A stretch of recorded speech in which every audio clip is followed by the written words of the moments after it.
Removing and replacing the toner collection unit in HP Color LaserJet Managed MFP E7 series. Remove the new TCU, or toner collection unit, from the packaging and set the plastic bag and plugs aside on a level surface for use later. Set the new part aside on a level surface and make sure the toner openings are facing up. Open the front door of an HP LaserJet Managed E7 series MFP. Press the release tabs on the toner collection unit on the left and right sides.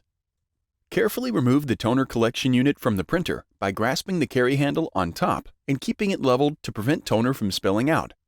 Do not tip or tilt the part during or after removal, and do not place the unit anywhere with the toner openings facing down. Toner can spill and potentially damage flooring, clothing, and be very difficult to clean up. Making sure that the toner openings are facing up, insert the plugs into the ports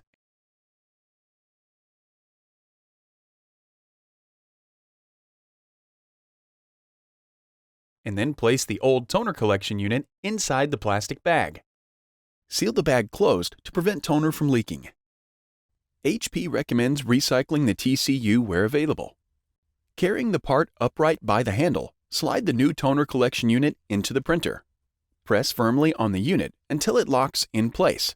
The tabs should make a clicking sound, indicating that it is securely installed. Close the front cover.